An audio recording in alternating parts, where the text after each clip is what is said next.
I might walk. Big goals and aspirations of making the NFL, but do their dreams outweigh the cost? For the past 85 years, the NFL has made a great legacy for itself, but could concussions change the name of the game? Every year during football season, players are continuously hurt and concussed, but many of their injuries go unnoticed in the NFL. The players are risking their health for our entertainment, and the NFL is doing little to protect some of the most talented and devoted athletes in the game. The NFL should increase efforts to prevent head injuries and concussions, and to take proper precautions before allowing a player to return to the field.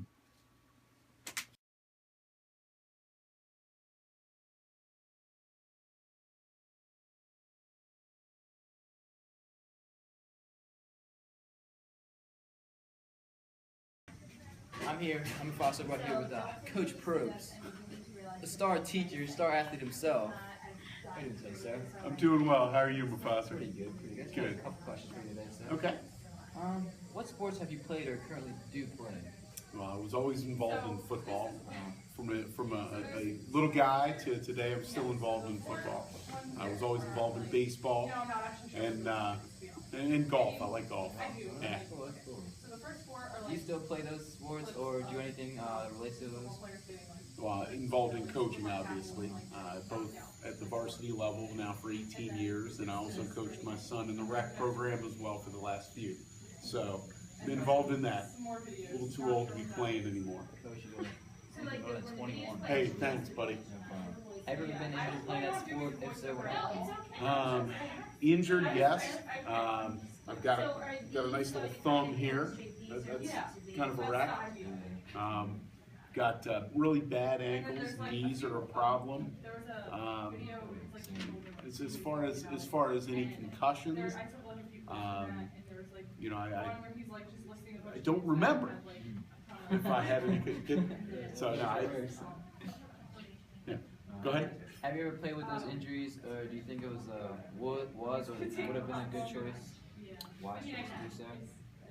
Well, and maybe it's part of the football culture, and especially when I was coming through playing football, it was expected that you played with the injuries, and it didn't matter, you went as far as you possibly could.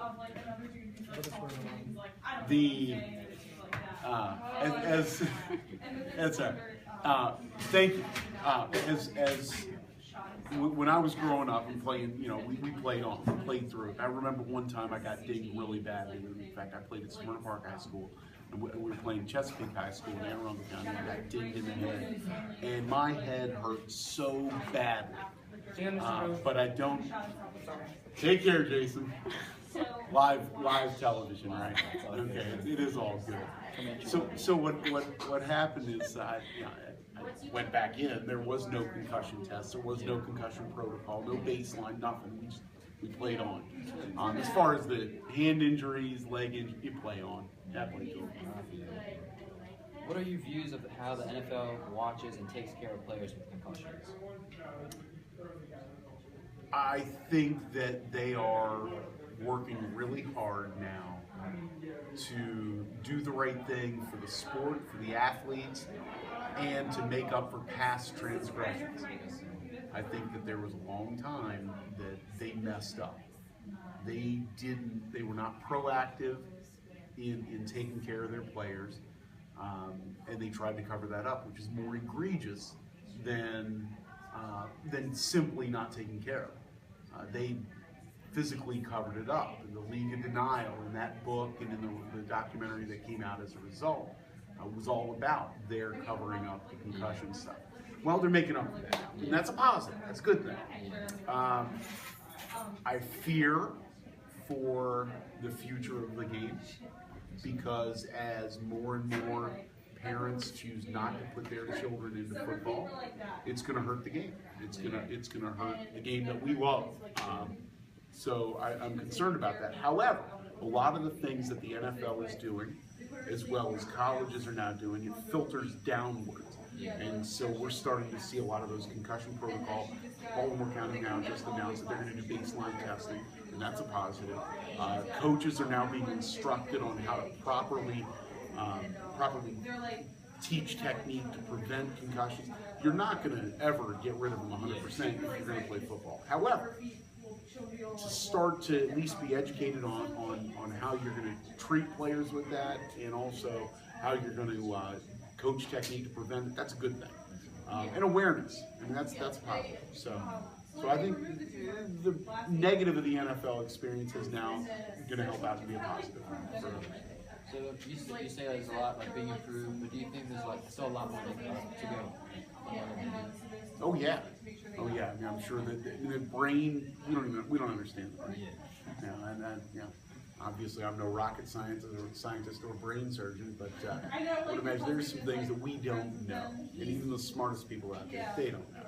And so it's just trial and error and hope we get it right. Unfortunately, the only time you can really inspect the brain and figure it out is after a person's gone. So that's going to be, that's part of the problem. So these NFL players who have experienced CTE, it takes them dying for us to be able to figure out what's going on. And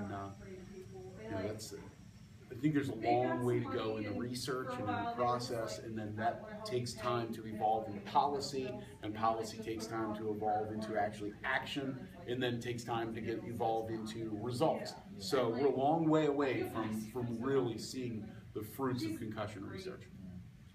Thank you, Coach Probst. I'm Foster of Coach Probst, coming live from NBHL, channel number 77. That's right.